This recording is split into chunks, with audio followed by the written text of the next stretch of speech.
mais voilà, les principales familles d'espèces que vous pouvez utiliser dans les couverts. Qu'est-ce qui pourrait être le mieux adapté dans vos mélanges et qui serait le plus adapté à votre contexte. Et je vous donnerai aussi rapidement quelques clés un petit peu pour bien définir votre objectif de couvert et derrière pour mieux adapter voilà, les familles ou les espèces. Donc c'est pas on ne va pas rentrer dans le détail spécifique de toutes les espèces parce que ça va être assez catalogue, mais voilà, l'idée c'est de vous donner quelques caractéristiques. Je ne donnerai pas non plus d'exemples précis couverts parce que vous venez de tous les horizons et derrière, ça ne sera pas forcément adapté. Mais voilà, un tour d'horizon là-dessus. Donc pour rappel, s'il y en a ici qui n'ont pas forcément l'habitude de faire des couverts, il y a quand même pas mal d'avantages que nous, on y trouve. Vous allez avoir d'abord toute une partie qui va être la lutte contre tout ce qui va être érosion, battance, tout ce qui va être captation aussi de nutriments, limitation des fuites d'azote aussi. Donc par exemple, toutes ces avantages-là, vous allez avoir ça dans des sols très très battants. Je pense à des limons. Vous allez avoir ça aussi dans des secteurs un peu pluvieux. Enfin, l'idée, c'est de vraiment bien tout capter ça. Selon la densité aussi, vous pouvez avoir une certaine concurrence au salissement. Bien entendu, une amélioration de la structure, de la porosité du sol, sur le long terme de la matière organique, mais aussi une meilleure infiltration à partir du moment où on a des couverts denses. Derrière, vous allez avoir aussi une amélioration de la vie biologique de votre sol. Donc, je pense notamment vers de terre, mais il y a plein d'autres choses, mais ce qui est le plus visible, ça va être ça. Favoriser aussi un peu la biodiversité. Alors, dans un sens comme dans l'autre, il n'y a pas que des avantages, mais on peut avoir aussi, on va dire, des ravageurs un peu plus présents. Et puis, pour les éleveurs, voilà, il y en a qui l'utilisent en tant que fourrage d'appoint aussi par rapport à ça. Donc, les familles, je pense que vous en connaissez une grande partie, mais vous allez avoir les graminées, les crucifères, les légumineuses, tout ce qui va être un petit peu composé. Et puis après, vous allez avoir des espèces un peu plus ponctuelles, notamment là, ici la facélie donc, dans la famille des hydrophyllacées, le lin dans la famille des linacées et le sarrasin dans la famille des polygonacées. Donc l'idée derrière, c'est de pouvoir diversifier ces familles et les espèces au sein de ces familles pour trouver un bon équilibre entre leurs caractéristiques et pour répondre à vos objectifs sur les couverts. Donc, si on part d'abord sur les graminées, je l'ai construit comme ça, je vous ai mis les familles, un petit peu les avantages et les inconvénients qu'on peut y trouver, voilà, pour avoir un petit peu l'équilibre. Et puis derrière, quelques détails sur certaines espèces. Donc les graminées, assez courants déjà dans nos rotations, notamment par le blé et l'orge et notamment en culture d'hiver. Tout ce qui va être système racinaire, on va plutôt être sur du fasciculé. Donc une action qui va être en surface, mais qui va aussi être en profondeur. Donc derrière, ça amène quand même une certaine structure à votre sol et ça permet aussi d'aller capter sur une surface assez grande les éléments minéraux. C'est assez facile à produire en autoproduction, d'accord ? C'est normalement aussi assez facile en destruction chimique. Je parle bien des espèces semées. On a plutôt des bonnes productions de biomasse. On va avoir au niveau carbone une production de carbone labile qui va être assez importante. Donc en fait, je ne sais pas si vous avez déjà vu, si vous avez pris la peine des fois de regarder vos systèmes racinaires sur les céréales, vous pouvez avoir sur les racines un peu un manchon de terre qui est collé à la racine. Donc là, on va être un petit peu sur cette partie carbone labile. Et puis, vous allez avoir aussi un C sur N assez élevé quand on va être sur la fin du cycle, avec un apport de carbone, du coup, pour le sol. Son avantage aussi, c'est que ça a une capacité à mycorhizer. Donc, ça permet, encore une fois, d'augmenter la capacité d'exploration des racines. Par contre, on a aussi certains inconvénients.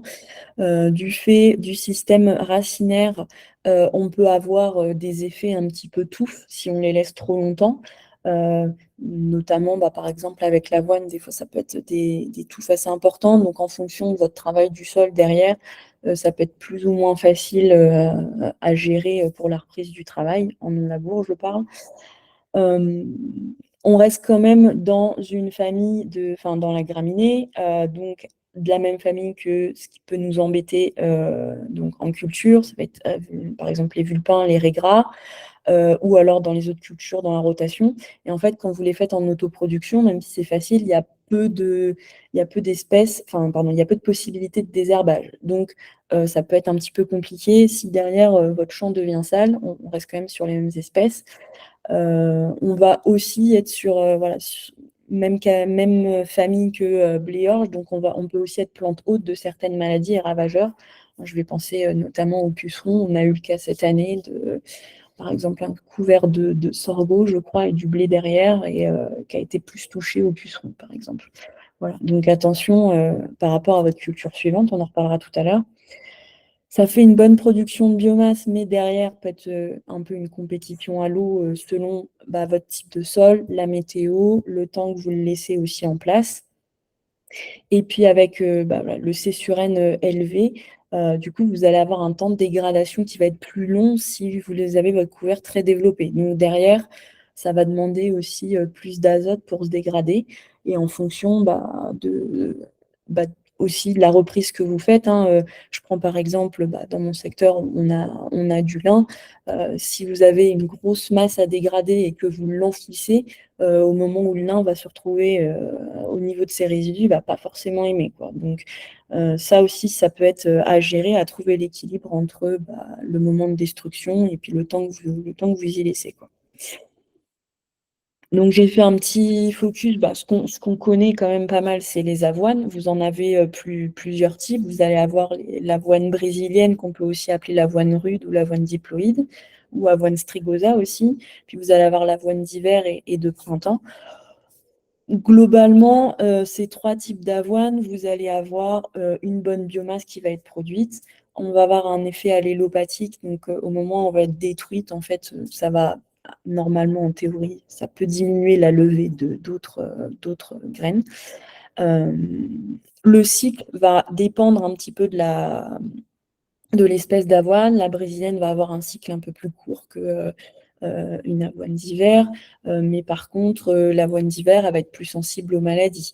L'avantage du cycle court, si par exemple vous faites ça sur avant des cultures de printemps précoce, c'est que derrière, ça va être plus développé, donc ça va être plus sensible au gel quand on a du gel. Mais voilà, vous prenez un bon coup de gel sur une avoine brésilienne qui est à épiaison, normalement elle dérouille un petit peu quand même.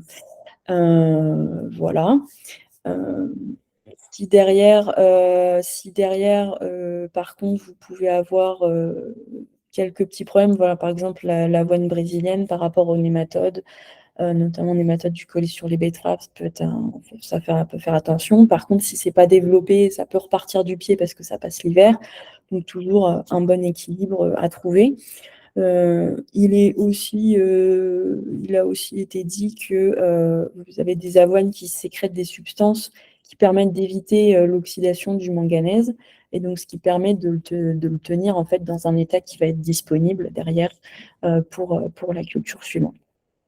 Donc ça, c'est un rapide tour. Donc en fait, globalement, vous prenez une cycle court quand vous voulez rester sur un couvert assez court, donc soit par exemple une culture de printemps courte ou une destruction assez précoce.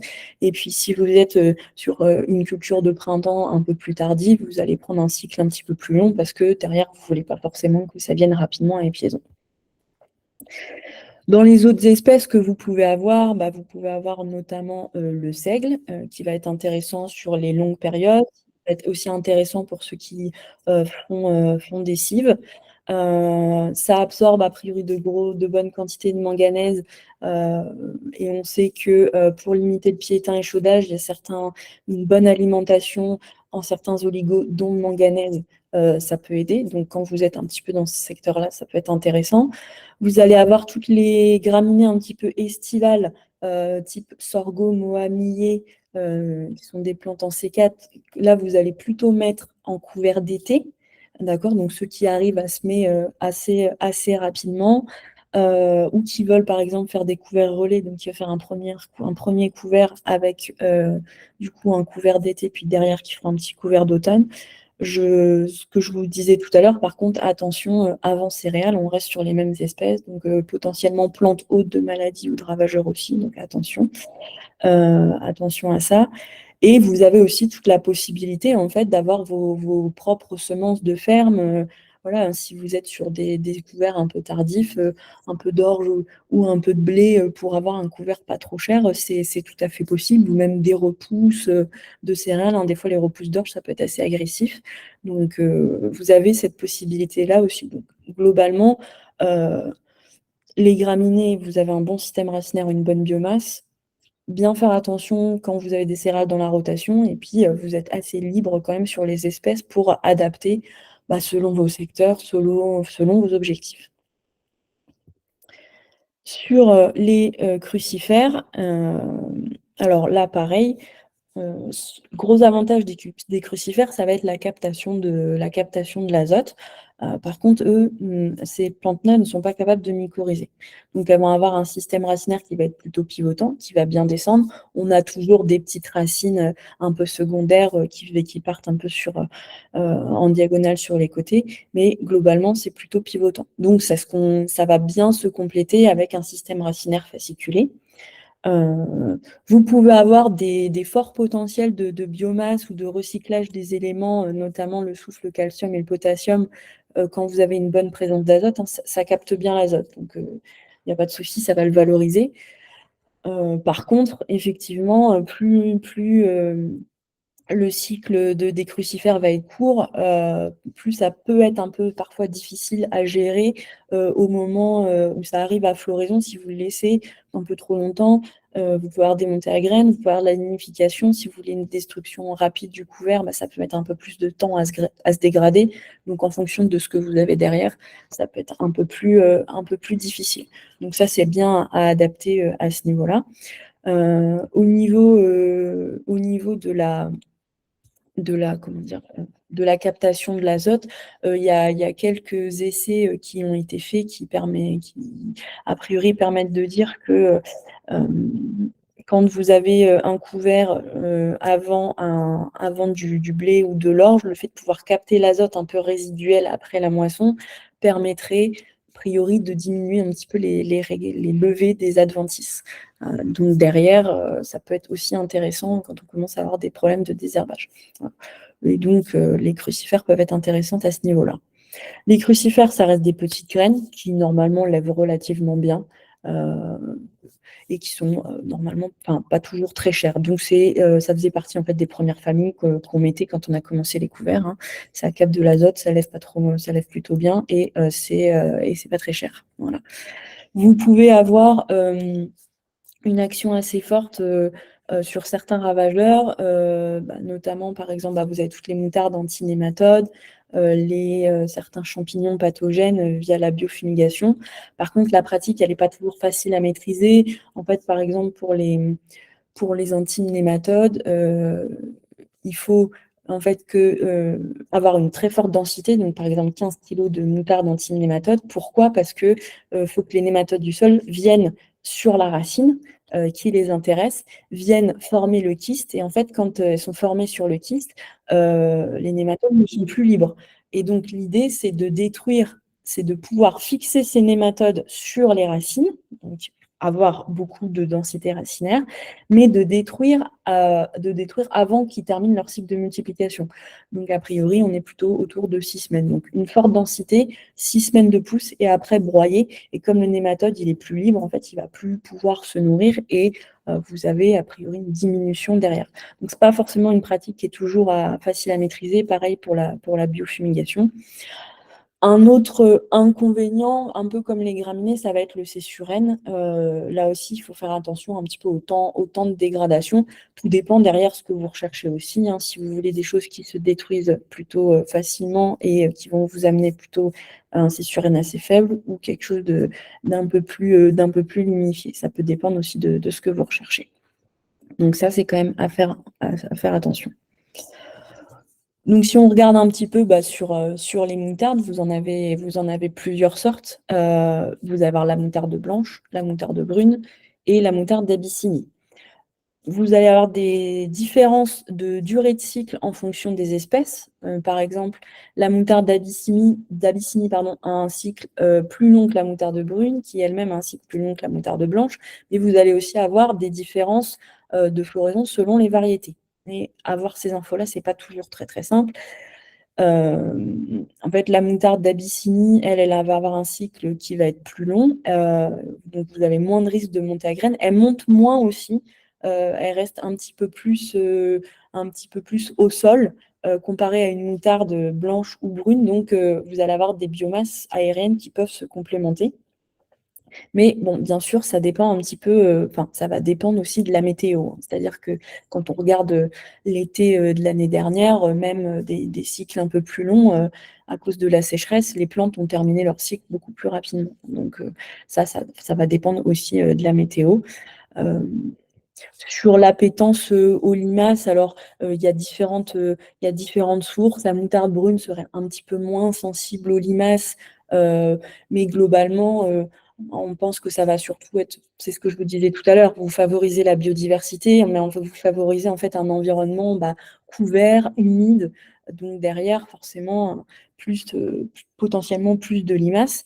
Euh, et ce qui veut pas dire non plus que ça va être une explosion ou que vous n'allez pas en avoir du tout. Ce qui veut pas dire que vous en aurez pas si vous mettez des choses qui sont pas du tout appétantes limaces, ou que vous en aurez trop si vous avez quelques espèces qui sont plus sensibles. C'est aussi un peu l'effet couvert, l'effet mélange qui pourrait jouer parce que on favorise aussi leur environnement un peu couvert et humide, quoi. Donc vraiment à voir par rapport à ça, ça sera le risque, ça sera plus si vous avez de la mono-espèce vraiment très sensible limace là-dessus. Petit point d'attention aussi, ça va être sur les rotations où vous avez du colza.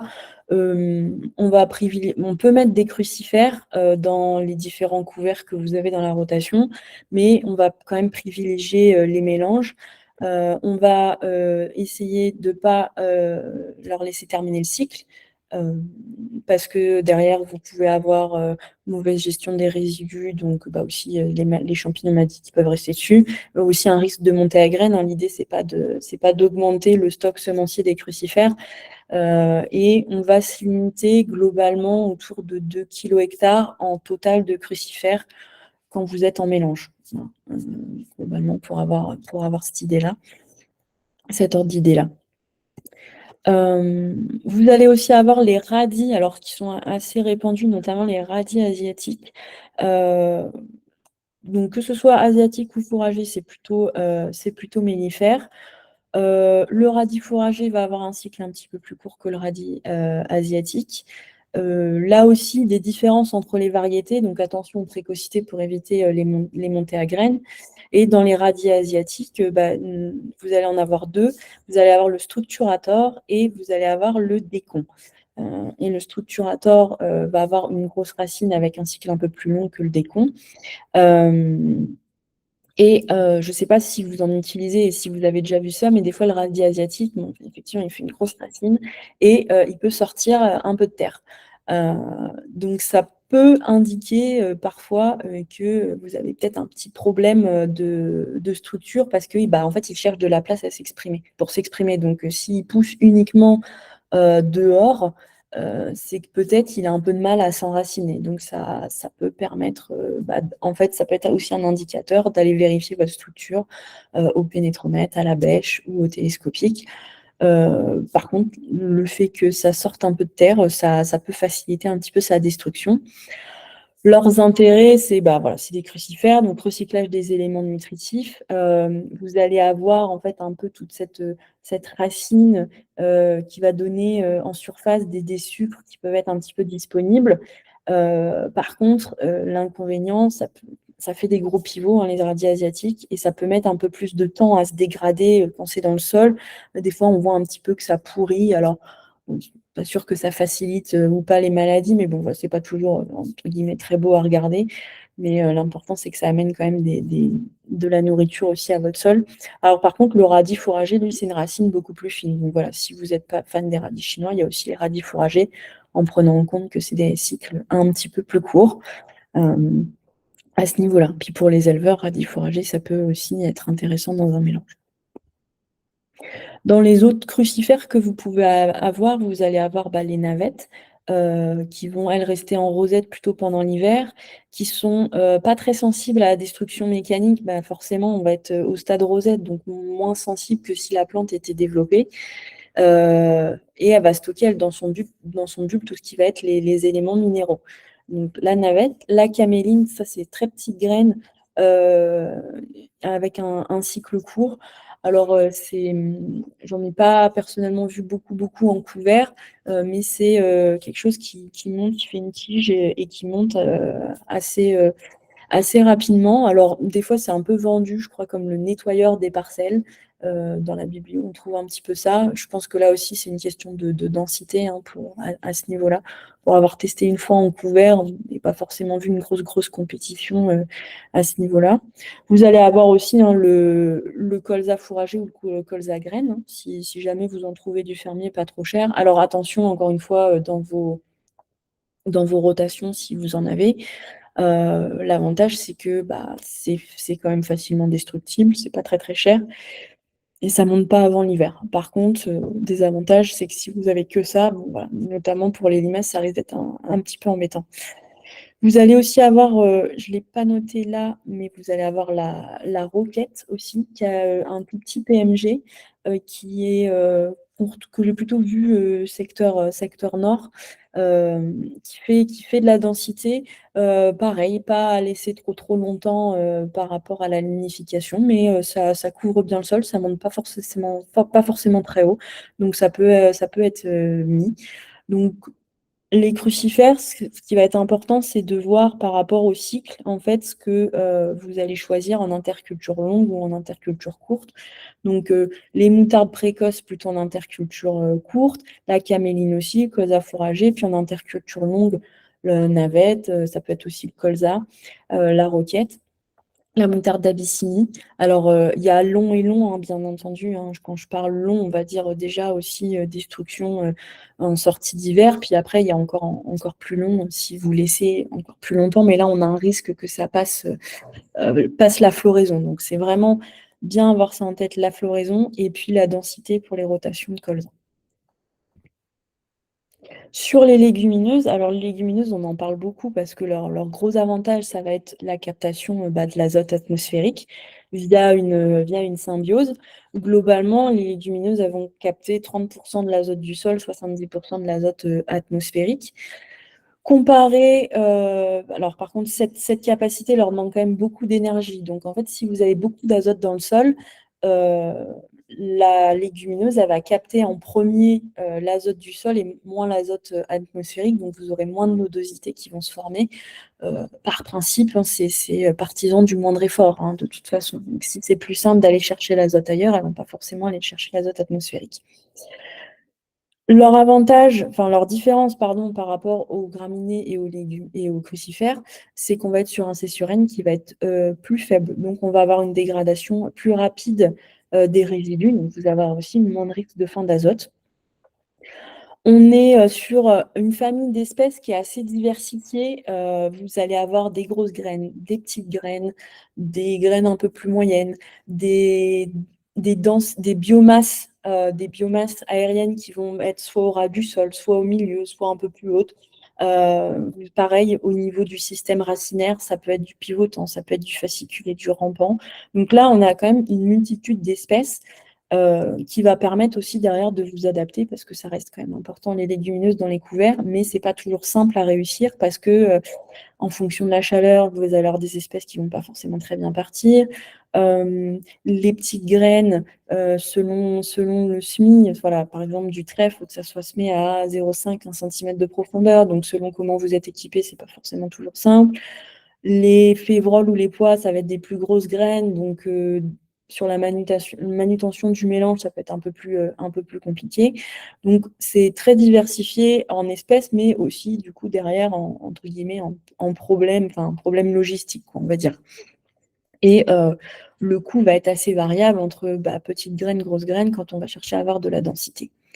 Gros avantage aussi, hein, ça va être ces mellifères. Vous en avez souvent dans les jachères mellifères, hein, des légumineuses. Donc ça peut être intéressant à ce niveau-là.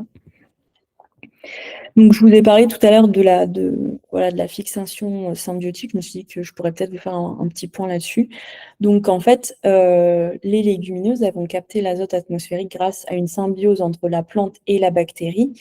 Donc la bactérie qui s'appelle Rhizobium leguminosarum et qui se situe dans les nodosités. Donc la plante, elle va faire des nodosités, des petites boules en fait sur les racines. Et quand elles fonctionnent bien, c'est qu'elles sont un petit peu rouges, un petit peu rouge rosé. Donc quand vous les coupez, si c'est rouge rosé, c'est que ça fonctionne. On parle bien d'une symbiose, donc ça veut dire que vous avez des échanges égalitaires entre la bactérie et les plantes. Donc c'est-à-dire que la plante, elle va fournir du carbone pour nourrir les bactéries, et en échange, la bactérie, elle va synthétiser le diazote de l'air, et donc elle va le rendre assimilable pour derrière le renvoyer à la plante.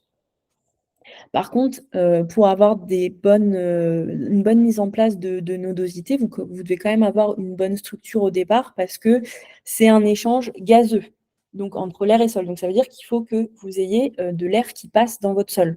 Donc si vous avez un sol qui est gorgé d'eau, qui est trop tassé, ou vraiment où les échanges gazeux ne peuvent pas se faire, derrière, vous n'allez pas forcément avoir une bonne mise en place de nodosité, et donc une bonne fixation symbiotique. Donc, il faut quand même avoir un peu une structure un petit peu aérée pour que les échanges puissent se faire. Quelques caractéristiques des légumineuses, vous allez avoir, selon le type de sol, vous allez avoir certaines légumineuses qui vont préférer des sols acides, certains trèfles, certains le lupin, et puis vous allez avoir des légumineuses qui vont préférer les sols basiques, notamment la lucerne par exemple. Donc, s'il y en a qui font du semi-direct sous couvert permanent, voilà, et qui ont des pH assez élevés, on va plutôt s'orienter vers de la luzerne. Et puis, sur des sols peut-être un peu plus acides, on va plutôt s'orienter vers du trèfle. Elles sont assez sensibles à la température, donc si les fortes chaleurs, par exemple, de l'année dernière, les ont pas forcément aidées à bien démarrer, ou les ont forcées un petit peu à finir leur cycle un peu plus tôt. Donc en fait, à ce moment-là, vous avez un arrêt de la floraison, et puis derrière, la plante, elle assure sa survie aussi, hein. Donc on va avoir la phase de fructification qui va démarrer. Alors il y a certaines espèces qui supportent un petit peu mieux le sec, notamment le fenugrec et la gesse. Sur la fixation et derrière la restitution de l'azote, vous allez avoir des dynamiques qui vont être différentes selon l'espèce, mais aussi selon la variété. Et donc vous aurez, on va dire, un potentiel de fixation qui va être différent selon l'espèce et variété choisie. Et derrière, un relargage qui va être différent aussi selon les espèces. Vous aurez globalement une partie de l'azote pour la culture suivante et une autre partie qui va arriver au fur et à mesure, donc qui sera peut-être plus pour le sol que pour la culture. Donc là, ça vous donne un petit peu une idée ici, en fait, du taux de fixation de certaines légumineuses. Par exemple, si on prend la févrole, on va être sur un taux de fixation moyen qui va être de 70 à 80%, avec environ 20 kg d'azote, 20 unités d'azote par tonne de biomasse aérienne. Alors que, par exemple, un trèfle violet, on va être plutôt sur un taux de 80-90% avec 26 unités d'azote fixées par tonne de biomasse aérienne. Et si on voit par exemple le haricot, lui, il a un taux de fixation qui est beaucoup plus faible, à 40%. Et puis l'azote fixé, on va être plutôt sur 15 unités par tonne de biomasse aérienne. Donc assez variable selon les espèces et selon les variétés. Donc, je voulais vous faire un petit point aussi sur Sur les vesses, on en trouve, une multitude. Vous avez la veste commune, la veste velue, la veste pourpre, la veste érigée. Des fois, elles vont avoir, différents noms, aussi, pour la même chose. Hem Des durées de cycle qui vont être différents. Par exemple, la veste pourpre peut avoir un cycle un peu plus court, donc si vous êtes sur une interculture, d'été, pas trop chaud, et que vous avez quelques mois devant vous, bah, ça peut être plus intéressant qu'une veste velue qui va mettre un petit peu plus, longtemps, à se développer. Voilà, prendre quelque chose qui va être plus agressif au démarrage. Hem, le problème qu'on peut avoir peut-être avec les vestes, ça va être, si elles sont pas forcément très développées, elles vont avoir une tolérance au froid qui va être différente, bah, selon leur développement, mais selon aussi les espèces. Voilà. Il y en a qui vont, geler, à floraison, à des températures différentes. Donc derrière, voilà, bien voir selon vos choix d'espèces. Alors ça peut être d'en tenter plusieurs, hein, aussi, hein, à ce niveau-là, puis de voir ce qui fonctionne le mieux chez vous.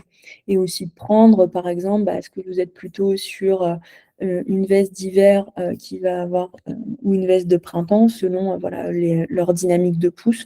Est-ce que vous voulez laisser le couvert assez longtemps? Donc, par exemple, pour des cultures de printemps assez tardives et dans ce cas-là, vous voulez que votre veste redémarre au printemps? Ou est-ce que vous voulez, détruire ça en décembre? Bah, vous voulez prendre une veste qui va plutôt, pousser à l'automne. Le prix, va être assez variable selon les espèces. Je vous montrerai tout à l'heure quelques prix selon les densités, choisies. Donc ça va être, assez variable. C'est pas toujours donné. Je suis souvent personnellement autour de 8-10 kilogrammes/hectare. Globalement, c'est ce qu'on a ici minimum en mélange. Donc derrière, on peut avoir un coût qui peut être assez élevé. C'est de la graine, hein, assez pas de la grosse graine comme de la févrole, mais c'est pas non plus une petite graine. Donc en termes de nombre de pieds au mètre carré, on pète pas non plus les scores. Voilà, donc ça peut être un prix qui peut être assez, assez élevé selon la quantité que vous prenez. Ensuite, pareil, je vous disais grosse diversité dans les légumineuses, bah, c'est pareil pour, bah, voilà, quand on prend les trèfles, vous allez avoir du trèfle d'Alexandrie, du trèfle de Micheli, trèfle incarnat, du blanc, du violet, du trèfle de Perse, du trèfle squarosum. Donc ça va être très, très varié. Système racinaire qui va être pivotant ou fasciculé. Là aussi, des durées de cycle qui vont être différentes. Le trèfle d'Alexandrie va avoir un cycle un petit peu plus court, alors que, vous allez savoir certains trèfles, Micheli, incarnat normalement notamment qui passent l'hiver. Des morphologies et des dynamiques de pousse qui vont être différentes. Par exemple, le trèfle d'Alexandrie ne supporte pas très bien la chaleur au démarrage. On a pu le voir un peu, cet été, hein, des trèfles qu'on levait puis qui n'ont pas forcément été jusqu'au bout. Hem, et des petits PMG. Petit PMG, donc très intéressant pour, quand vous cherchez de la densité, d'accord? Parce qu'avec, 3 kilogrammes de trèfle d'Alexandrie, vous allez être sur, déjà 100, au moins 100 si ce n'est plus graines au mètre carré, je ne sais plus exactement, selon le PMG. Mais par contre, le problème que je disais tout à l'heure, ça va être la réussite de la levée. Vous pouvez avoir beaucoup de pertes au semis, ça va être aussi dépendant, bah, de votre semis, hein. Si vous semez ça à 3 centimètres de profondeur, ça va avoir beaucoup de mal à lever. Pas oublier que petite graine, donc peu de réserve. Donc plus ça va être profond et plus, elle va avoir du mal, en fait, elle va mettre du temps à sortir et donc elle va avoir du mal à vivre sur ses réserves, hein. Si elle a pas rapidement de la lumière, pour se mettre en route, ça va être compliqué, quoi. Alors qu'une févrole, c'est une plus grosse graine, donc si vous la semez plus profond, elle a de quoi vivre encore, quoi, à ce niveau-là. Sur les légumineuses, un peu plus, à grosses graines, vous allez avoir, bah, notamment févrole et les pois. La févrole, son avantage, c'est que ça passe presque partout. Globalement, ça en couvert, ça passe presque partout. Il y a certains types de sols, ça a un peu plus de mal, mais c'est assez intéressant à ce niveau-là. Ça fait une bonne biomasse. Vous pouvez l'autoproduire. Alors, on ne pète pas maintenant les scores en pois et en févrole, mais globalement, on peut produire ces espèces-là, pour les mettre en couvert. Les désavantages un petit peu, ça va être en fait leur coût parce que vous allez avoir des gros PMG et derrière, qui dit gros PMG dit une forte densité, hein. Quand on veut avoir 20 pieds au mètre carré, on est toujours autour de 80 kg/hectare.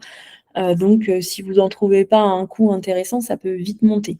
Le prix, pareil, le poids, même si le PMG est un peu plus petit. Donc globalement, en févrole, on va viser un petit 15-20 pieds au mètre carré minimum. Alors vous avez des févroles qui ont des plus petits PMG, donc ce qui vous permet d'en mettre un petit peu moins. A priori, c'était peut-être un petit peu moins productif. Alors j'ai eu l'occasion cette année de voir une parcelle de colza associée avec de la févrole, justement avec une févrole à plus petit PMG, c'était bien développé, hein. Il y avait le colza en dessous, pas de problème, mais il y avait un beau couvert de févrole aussi. Donc, à voir sur la partie un peu moins productif, quand même, à ce niveau-là, à tester si vous en trouvez. Sur les poids, vous allez avoir le protéagineux ou le fourragé. On ne va pas être sur les mêmes densités de semis, on ne va pas être sur les mêmes coûts. Mais pareil, hein, si vous avez du poids protéagineux en rotation, si vous pouvez en mettre un petit peu en autoproduction, voilà, et puis dans vos couverts en semences fermières, ça peut être intéressant.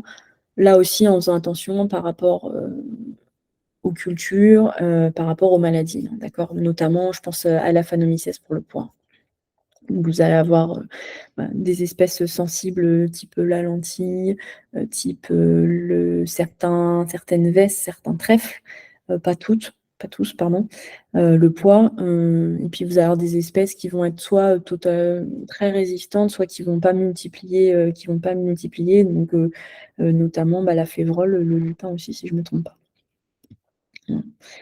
Dans les autres encore légumineuses, hein, comme je vous disais, c'est assez vaste. Vous allez avoir la lentille fourragère, qui est plutôt à mettre en couvert d'été. Nous, on la met plutôt en couvert d'été. Qui peut, dans les secteurs, hein, si on a ici des gens qui sont un peu sensibles, qui ont des problèmes d'orobranche, vous avez certaines espèces, hein, qui peuvent favoriser l'orobranche quand elles sont détruites après l'apparition de l'orobranche. Donc, il faut bien faire attention à ça au niveau de la destruction, à ce niveau-là. La lentille à tester, ça peut être un peu aléatoire, mais bon, voilà, quand vous avez trouvé les types de sols qui lui vont bien, un peu plus sableux, un peu plus superficiel, ça peut marcher, ça peut être intéressant en couvert d'été, en fait, à ce niveau-là. Dans les deux autres encore que vous pouvez avoir le mélilo et la gesse, qui sont un peu utilisés, mais pas énormément. La gesse, ça fait pas beaucoup de pieds au mètre carré. Personnellement, j'ai pas énormément de retours dessus. Donc ça peut être à tester à ce niveau-là. Et le mélilo, ça peut avoir un effet négatif sur les campagnols avec la coumarine. En fait, c'est quelque chose qui est toxique pour les campagnols, mais uniquement si le mélilo est en place depuis 1 an. Le problème, c'est que le mélilo, c'est pas toujours simple de s'en débarrasser et ça peut polluer des lots de graines. Donc, c'est pas quelque chose qu'on met très en avant.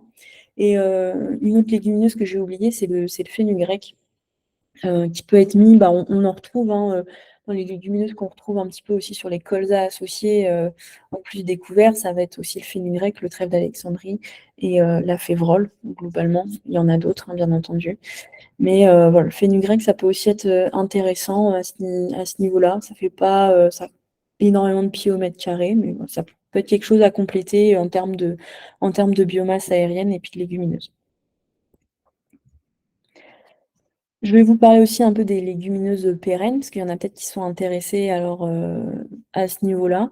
Ça peut aussi servir de couvert d'interculture, en fait, quand vous avez fait votre récolte et avant de semer l'autre culture. Donc on va retrouver notamment des trèfles blancs, notamment le trèfle blanc nain. On peut avoir du trèfle violet, de la luzerne, du lotier, pardon. Le sainfoin, c'est un peu plus rare, mais ça se fait aussi, j'en ai déjà entendu parler. On est globalement sur des associations avec des céréales. Alors, l'implantation, elle va généralement se faire dans un colza au moment du semis du colza ou au printemps dans un blé, mais là, la réussite, elle peut être un petit peu aléatoire. Ça peut aussi être dans des cultures de printemps, par exemple dans du tournesol. Ça peut aussi, être fait, à ce niveau-là. L'idée, en fait, c'est d'avoir le couvert, d'interculture déjà semé et d'avoir, un couvert, de légumineuses déjà prêt au moment de la prochaine culture, notamment, on est souvent sur, blé orge, quoi. Attention par contre, bah, ça va être le coût, et la tolérance aux herbicides qui va être différente, selon les espèces. Le trèfle blanc, ça va être assez sensible, aux herbicides. Le lotier, c'est pas forcément donné non plus à l'implantation, donc c'est à bien réfléchir aussi selon, la flore que vous avez, la flore adventice que vous avez sur votre parcelle. Si vous faites ça sur des parcelles qui sont, dégueulasses et que vous allez avoir besoin de passer des herbicides qui vont cogner derrière vos légumineuses, bah, le jeu en vaut pas trop la chandelle parce que vous allez faire votre investissement à ce niveau-là, puis vous allez les cogner derrière au désherbage. Donc c'est moins intéressant. Donc, il faut bien choisir vos parcelles. Et puis, bah, pour les éleveurs, vous avez aussi la possibilité de faire un peu de fourrage si besoin, ou de pâturage, ou de laisser au sol, voilà. Donc ça peut être quand même intéressant à ce niveau-là. Vous allez avoir différents systèmes racinaires, donc à adapter, hein, selon vos types de sols. Par exemple, un trèfle, on va plutôt être sur un système racinaire, superficiel, donc on va éviter ça dans des sols un peu séchants, où il y aurait un risque de compétition avec la culture. Donc dans ces cas-là, on va plutôt prendre de la luzerne ou du lotier qui ont des systèmes racinaires qui vont descendre en profondeur. Aussi à voir selon vos types de sols, hein, où la luzerne va plutôt être sur sol basique, le lotier peut-être un peu plus sur sol acide. Voilà. Donc ça, vraiment bien adapté. Il y a une multitude d'espèces. Faut voir par rapport à vos sols. Donc, commencez un petit peu par un diagnostic de votre parcelle. Quel est mon pH? Quel est mon type de sol? Quels sont mes problèmes sur ces parcelles pour pas derrière, bah, devoir, faire des choses qui vont pas avoir un retour sur investissement. Donc, dans les points un petit peu à retenir, vous allez avoir la diversité des espèces et puis, la captation de l'azote. Mais, par contre derrière, voilà, c'est les grosses graines qui peuvent coûter cher et qui peuvent être un peu compliquées sur la manutention en mélange, si vous voulez absolument faire un seul passage ou si vous n'avez pas différentes clémées pour gérer ça. Et les petites graines, elles ont, un intérêt, bah, sur la densité, mais elles peuvent parfois mal lever, quoi. Donc il faut trouver l'équilibre entre, bah, les grosses graines, les petites graines, la densité que vous voulez, puis, bah, les autres familles, bien entendu. Donc tout à l'heure, je vous parlais, voilà, donc des graminées, des crucifères, des légumineuses. On a quelques autres familles avec, des espèces, intéressantes. Donc par exemple, bah, dans la famille des composés, vous allez avoir le tournesol, qui peut être fait en semences fermières, qui lève plutôt bien en couvert, qui a un système racinaire, pivotant. Généralement aussi, des fois, on entend les agriculteurs qui en mettent parce que, bah, ça fait joli dans les champs. Si vous avez des voisins où les gens sont contents, de voir du tournesol, hein, ça fait quand même une belle fleur. Donc, pour l'image de l'agriculture, des fois, il y en a qui mettent, un peu ça dans les couverts. Ça fait toujours un peu de couleur, dans votre couvert, quoi. C'est toujours sympa. Son intérêt aussi, c'est que ça peut remobiliser, certains éléments, notamment dans les sols calcaires. Par contre, si vous n'êtes pas en semences fermières, c'est un coût, qui est pas négligeable. Et derrière, bah, il est sensible, aux limaces. Il fait pas une biomasse énorme, enfin, en tout cas en couvert, d'accord? Parce qu'on le met pas, à des densités, non plus faramineuses. Et son point faible aussi, ça va être, qu'il va être planto du sclérotinia, donc par rapport au colza, et de la verticilliose par rapport au lin. Donc attention, à ce niveau-là. Encore une fois, vous avez découvert dans la rotation, enfin, vous avez des espèces dans votre rotation, différentes familles botaniques. Il ne faut pas aller, dans l'excès, mais en mélange, on diminue aussi un petit peu le risque, quoi. Donc, il n'y a pas de souci à en mettre du tournesol si vous avez du colza, mais voilà, faut être raisonnable. Faites pas une découverte de mono-tournesol, systématiquement, voilà. Faut être, cohérent un petit peu dans la composition par rapport à vos risques sur vos exploitations. Et l'autre composé qui peut être aussi utilisé, ça va être le Niger. Lui, c'est plutôt à être semé, précocement parce qu'il a besoin de température, donc plutôt en juillet. Donc ça va être plutôt réservé, quand même aux secteurs un peu plus, centre-sud que les secteurs extrême nord, on va dire. sauf peut-être cas de l'année dernière où on a eu beaucoup de température, mais ça reste plutôt un couvert d'été qui gèle très bien, d'accord? C'est une plante qui gèle très très bien, qui a un petit PMG, donc on a quand même de la densité. On va avoir un système racinaire qui va être pivotant, donc pour la profondeur et fasciculé en surface. Donc pour votre préparation de lit de semences, c'est intéressant. Mais, et qui peut être mellifère s'il est amené jusqu'à la floraison. Donc si vous cherchez un petit peu ça aussi, ça peut être intéressant. Mais peut-être plutôt secteur sud, quoi, par rapport à la température. Rien ne vous empêche d'essayer quand vous êtes un peu plus centre-nord, mais voilà, faut avoir en tête, faut regarder, n'hésitez pas, des fois, quand vous testez des espèces, vous faites un carré d'observation. Comme ça, vous allez toujours voir le même, voyez si ça pousse ou pas, comment aussi ça adapter derrière vos densités, hein, parce que vous pouvez avoir des espèces qui vont prendre le dessus sur une autre. Donc, si vous êtes sur les mêmes biomasses, hauteur de biomasse, vous avez peut-être des choses qui vont se faire compétition. Alors, ça peut favoriser aussi la biomasse, mais ça peut aussi prendre le dessus sur une autre. Donc, quand vous commencez un peu les couverts ou que vous voulez tester des choses, faites-vous un petit carré ou plusieurs carrés d'observation pour toujours observer les mêmes zones et voir ce que ça dit, quoi. Une plante qui est très utilisée en couvert, hein, ça va être la phacélie, qui fait partie de la famille des hydrophyllacées. Son avantage, c'est qu'on ne l'a pas, cette culture, enfin cette famille, dans les rotations. Donc, c'est assez intéressant à ce niveau-là. On est sur une plante qui a quand même pas mal d'avantages, hein. Elle est mellifère, elle pousse plutôt bien, globalement, à peu près partout. C'est une petite graine, donc pareil, on va avoir de la densité.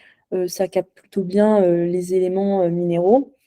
Par contre, dans ces inconvénients, ben, ça va être le coût, hein. On est actuellement, je crois qu'on est autour de 5 € le kilo, pardon, quelque chose comme ça. Et vous allez avoir une plante qui va être peu sensible au gel si elle n'est pas très développée. Donc, quand elle est bien développée, ça se détruit assez bien. Avec un bon gel ou même mécaniquement. Quand c'est pas très développé, ça a un peu plus de mal et ça peut repartir aussi, quoi. Donc faut voir à ce niveau-là, mais comme ça pousse bien, si vous la semez assez tôt, généralement ça peut être intéressant. Faites attention quand même à la montée à graines, parce que ça se ressème tout seul. Donc quand on a des repousses de facélie, alors on peut la gérer avec des sulfos dans le blé par exemple, mais quand vous êtes sur d'autres cultures, c'est peut-être un peu plus difficile. Là aussi, ça peut favoriser l'orobranche. Voilà. Donc attention dans le secteur où vous en avez. Mais globalement, c'est une plante qui est assez sympa aussi en couvert. Ça fait des fleurs violettes assez sympa aussi. Donc c'est plutôt bien utilisé. Et les deux autres espèces pour lesquelles je voulais vous parler, c'était le lin et le sarrasin. Alors le lin, une famille des linacées, qui est assez intéressant. Alors plutôt dans les rotations où vous n'avez pas de lin, hein, bien entendu. Vous avez un système racinaire pivotant, vous avez une bonne densité. Je ne sais pas si vous avez eu l'occasion de regarder un petit peu à la bêche des repousses de lin. Il y a une forte densité, vous avez quelque chose qui est très très meuble, hein, ça fait vraiment une bonne structure. Il faut juste faire attention un petit peu, si ça monte, ça peut être un petit peu plus casse-pied à dégrader. Et puis, le coût n'est pas toujours donné. Alors, on n'est pas non plus obligé d'en mettre 10 kilos, hein, parce qu'on est quand même sur quelque chose qui fait une bonne densité. Donc, ça peut compléter les petites graines que vous avez. C'est pas une énorme graine, donc ça peut être intéressant dans les secteurs où vous n'en avez pas dans votre rotation. Et puis le sarrasin, qui va être aussi facilement autoproductible, qui a un cycle court, donc ça peut être mis en deuxième culture aussi ou en remplacement d'une autre culture, ça peut être intéressant. Ça permet dans les secteurs un peu à pH élevé, de débloquer un peu de phosphore. Voilà. Ça pourrait être aussi allélopathique en début de cycle et c'est assez gélif. C'est quand même un gros avantage. Par contre, dans les inconvénients, c'est fait partie de la même famille que les renouées. Donc, quand vous avez des problèmes de renouées, notamment en printemps, évitez ça quand même, parce que c'est pas toujours simple à s'en débarrasser. Nous, on le garde plutôt pour des intercultures courtes. pas des intercultures longues parce que si jamais ça graine, alors déjà ça fleurit, ça n'arrête pas de grainer, et si jamais ça graine avant le gel, bah, vous risquez d'avoir des repousses et c'est pas idéal quand même, quoi. Donc plutôt interculture courte. Et là aussi, hein, si jamais la météo est comme l'année dernière, bah forcément, il va faire son cycle plus rapidement, donc ça peut risquer de grainer, quoi. Ça se gère bien dans du blé, par exemple, mais un peu moins bien dans des betteraves ou dans du lin, quoi. Et c'est pas forcément adapté à tous les types de sols et c'est assez sensible aux rémanences de phyto. Donc attention à ça. Pareil, hein, les légumineuses, les crucifères, tout ce qui va être rémanence FIFO, faut y faire attention. Donc ça, c'est un peu voilà, l'éventail des différentes espèces que vous pouvez avoir. Je ne vous rentre pas dans le détail de chaque espèce en disant ça se sème plutôt à telle date, ça se détruit plutôt à telle date, c'est plutôt adapté à ce type de sol, parce que là, sinon, on n'a pas fini. Si derrière, il y a besoin de plus d'informations, bah, vous nous enverrez des recos à ce niveau-là. Donc, globalement, faut quand même tester certaines choses. Voilà. Il faut partir sur des choses qui fonctionnent bien chez vous, bien entendu. Donc là, je vous ai mis quelques densités qu'on utilise dans nos couverts. Alors, couverts en mélange, où on est déjà au moins à 5-6 espèces, quoi, globalement, à peu près, pour vous donner une idée. C'est pas figé dans le marbre, cette densité, mais ça vous donne une idée. Les prix, je les ai pris cette semaine là sur Agriconomie. Donc j'ai pris les prix non soldés parce qu'en ce moment ils font des réductions. Mais voilà, donc ça donne une base. Vous pouvez avoir plus cher, vous pouvez avoir moins cher. Si vous êtes en semence fermière, si vous passez par votre coop, si vous passez avec un voisin, ça vous donne juste une idée. C'est le prix à la densité qui est indiqué. Donc par exemple, l'avoine brésilienne, on va être autour de 8-10 kg. Tout ce qui va être petites graines, donc le moa par exemple qui est une bonne densité, le trèfle, les différents trèfles, vous allez être on va être sur 2-3 kg. La facélie aussi plutôt, alors 2 kg max quand vous n'avez pas beaucoup d'espèces et on peut descendre un petit peu plus. Le Niger aussi, on va être sur 2 kg. Donc voilà, vous voyez un peu les différences de prix. Rien que déjà entre les différences d'espèces, hein, trèfle d'Alexandrie à 3 kg, on va être à 17 € de l'hectare. Trèfle incarnat, on va plutôt être à 9 € de l'hectare. Attention, ça ne fait pas la même densité. Vous allez avoir plus de graines de trèfle d'Alexandrie que de trèfle incarnat. Les vesses, quand je vous disais que les vesses, voilà, je parlais de 8-10 kg tout à l'heure, et on a déjà quand même, selon les espèces, on a déjà 8 € de l'hectare de différence. Donc, bien adapté à vos objectifs de couvert et puis derrière, voir ce que vous voulez en faire et ce qui fonctionne bien, quoi. Donc c'est pour ça, dans un premier temps, regardez qu'est-ce qui fonctionne, qu'est-ce qui ne fonctionne pas, pour bien prendre ces espèces-là. Et derrière, parce que ça ne sert à rien de casser la tirelire pour des choses qui ne fonctionnent pas. Ça ne veut pas dire qu'il faut mettre qu'une seule espèce de couvert non plus. Il faut quand même faire un mélange. Vous allez toujours avoir quelque chose qui va pousser, quoi, dans ces cas-là, ou des choses qui vont prendre le relais les unes par rapport aux autres. Voilà. Donc faut avoir un petit peu une idée. Alors, gros point un peu sur la févrole. Pour avoir 15-20 pieds au mètre carré, je vous disais tout à l'heure, on est autour de 80 kg hectare. Forcément, là, quand vous l'achetez sur Agriconomie, ça fait 134 € l'hectare, ce qui est bien entendu beaucoup trop cher. Donc c'est pour ça qu'on encourage à l'autoproduire ou à la trouver chez un voisin ou en coop. Je pense que c'est un petit peu moins cher, mais ça vous donne un petit peu des idées là-dessus. Globalement, quand même, il faut viser. Alors, quand vous êtes uniquement sur des petites graines et qu'on force un peu en densité et que vous êtes bien équipé, tout ça, ou en autoproduction, on peut réduire les coûts à 40-50 € de l'hectare avec le risque d'avoir de la perte à la levée quand même, donc il faut augmenter un petit peu. Quand on n'est pas forcément en autoproduction, qu'on fait des mélanges de grosses graines, petites graines, à 5-6 espèces, on va peut-être être autour de 70 € de l'hectare, quoi, quelque chose comme ça. Après, quand vous êtes sur des grosses graines, pas trop de densité, oui, on peut faire du 40 € de l'hectare, mais on n'a peut-être pas forcément la densité, quoi. Donc, tout dépend derrière de ce que vous voulez faire. Oui, voilà. Donc, en conclusion, hein, vous avez plein d'espèces qui sont adaptables au couvert qui, derrière, doivent répondre à vos objectifs sur vos exploitations, de votre budget, de votre date d'implantation, de ce que vous mettez derrière. de ce qui vous est possible de faire, hein. On peut faire du couvert sans avoir un small à semi direct, hein, bien entendu, hein. Donc, on peut déjà commencer des choses bien avant de dépenser des sous dans un small à semi direct. Et derrière, il faut aussi prendre en compte les différentes caractéristiques que je vous ai données et les adapter selon votre objectif. Petit point aussi, voilà ce que je commençais à vous dire, c'est au moins 3-4 espèces minimum. Minimum. Si vous pouvez faire plus, faites plus, mais déjà, on peut commencer comme ça quand on n'a pas l'habitude. Et il faut viser 250 pieds levés, quoi. Donc, vous allez avoir des fois, vous avez des mélanges tout faits. N'hésitez pas sur les compositions à regarder en fait combien ça peut vous faire. Parce que vous allez avoir des choses qui vont être semées à 20 kg de l'hectare, mais derrière, quand on regarde un peu ce que ça donne en nombre d'espèces, enfin en nombre de graines, pardon, on atteint à peine 200 pieds 200 grains par mètre carré. Donc une année où tout va bien, ça va pousser tout ça. Une année comme l'année dernière, où vous avez peut-être plus de pertes à l'élever, vous n'allez pas avoir grand-chose. Donc bien avoir ça en tête. Et puis le nombre de pieds au mètre carré, c'est qu'on ne va pas chercher que de la biomasse aérienne, d'accord?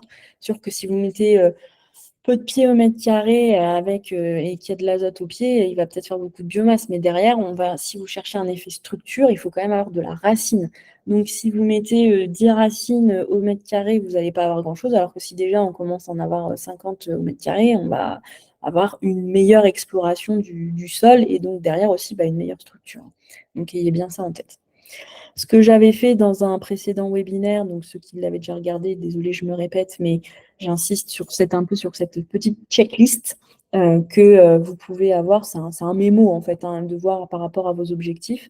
Donc, quel va être votre objectif de couvert? Est-ce que vous voulez juste de la structure? Est-ce que vous voulez faire du fourrage? Est-ce que vous cherchez plutôt à limiter la battance? Est-ce que vous cherchez quelque chose qui va mettre du temps à se dégrader ou qui va être plus rapide en dégradation?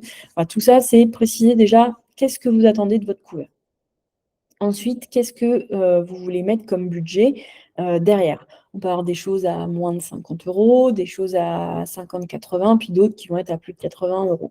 Ça va être un petit peu aussi de vous donner un petit peu une idée de combien vous voulez mettre, quoi. Derrière votre approvisionnement, est-ce que vous avez des choses qui sont en autoproduction? Est-ce que vous allez vous approvisionner en semences fermières chez un voisin ou pas? Ou est-ce que vous prenez uniquement des semences certifiées? Donc ça, c'est aussi à avoir en tête. Pour les membres, Anthony a fait un webinaire sur l'approvisionnement des semences et notamment la partie autoproduction. Donc, si vous ne l'avez pas réécouté, je vous invite à aller le voir. Derrière, il y aura aussi votre type d'interculture. Est-ce que vous voulez une interculture courte? Donc, quand je parle interculture courte, je parle sur une interculture qui va être plutôt, par exemple, entre deux céréales ou juste avant une céréale, quoi.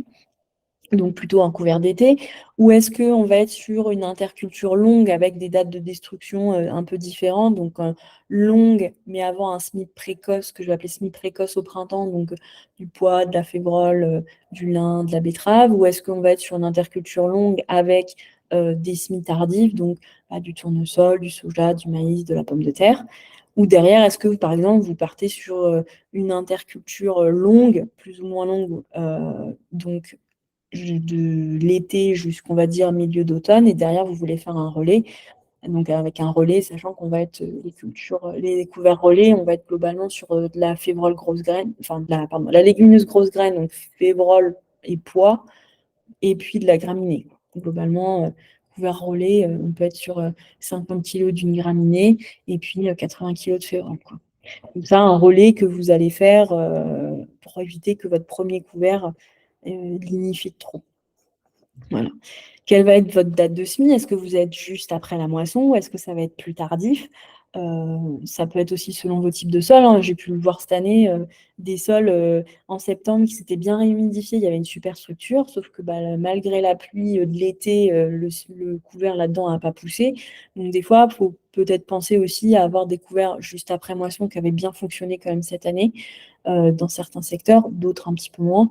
Ou est-ce que vous êtes sur quelque chose d'un peu plus tardif en vous disant: «Bah, tant pis, je peux avoir, de la paille à ramasser, je vais peut-être avoir envie de faire des déchômeurs ou pas si on a des vivaces à gérer, donc je vais plutôt partir sur un couvert qui va être semé un peu plus tard». Donc on va être plus diminué en espèces, mais derrière on pourra le laisser aussi un peu plus longtemps. Donc ça, c'est un petit peu à voir. Quel va être votre type d'implantation? Est-ce que vous êtes plutôt sur, de la volée ou en partie de la volée? Est-ce que vous êtes, sur, le semoir que vous avez à disposition? Derrière, est-ce qu'il a plusieurs trémies aussi ou pas? Ça, c'est à avoir en tête pour derrière faciliter la manutention quoi aussi. Sachant que je répète que vous pouvez tout à fait faire des couverts sans avoir un semoir à semis direct. On peut déjà commencer par trouver un bon mélange qui se réussit. Par contre, il faut considérer quand même le couvert comme une culture. Si vous voulez réussir, faut pas se dire, «Je vais semer à la volée, puis ça va pousser, on verra bien ce qui pousse», parce que derrière vous mettez quand même des sous, c'est pas donné, donc il faut quand même que vous ayez un retour sur investissement, donc faut considérer le couvert comme une culture, donc l'implanter comme une culture. Quelle va être votre culture suivante? Est-ce qu'on va être plutôt sur une culture d'automne, un printemps précoce, un printemps tardif? Ça, c'est ce que je disais tout à l'heure. Est-ce que, la destruction, est-ce que vous voulez que ça soit uniquement au gel? C'est un peu plus difficile selon les secteurs et les années. Ou est-ce que ça va être uniquement du mécanique ou uniquement du chimique ou les 2 couplés? Ça peut être intéressant aussi de savoir, hein. Il y a des agriculteurs qui veulent pas utiliser de glyphosate, par exemple, hein, donc faut l'avoir en tête. Si vous avez quelque chose qui est pas très développé ou, qui est peu sensible, à la destruction mécanique et que vous voulez pas utiliser de glyphosate, ça va être un petit peu plus compliqué, quoi. Avoir en tête aussi vos désherbages par rapport à la rémanence. Si par exemple, vous voulez mettre un couvert, avec des légumineuses et des crucifères après un blé, mais que vous avez passé une sulfo, au mois d'avril, et qu'il y a pas eu d'eau depuis, ça risque d'être un petit peu compliqué, quoi. Vous risquez d'avoir de la rémanence. Heu et derrière, quelles sont aussi vos cultures dans la rotation, heu, pour adapter un petit peu les espèces, pour qu'on limite un peu certaines choses en densité ou pas. Donc voilà, ça va bien avoir. Donc ça, c'est ce que j'appelle, un peu le petit mémo pour les couverts, savoir ce que vous voulez en faire. Heu, voilà pour moi, j'en ai terminé. Merci à vous et Mano, je te relaisse la main.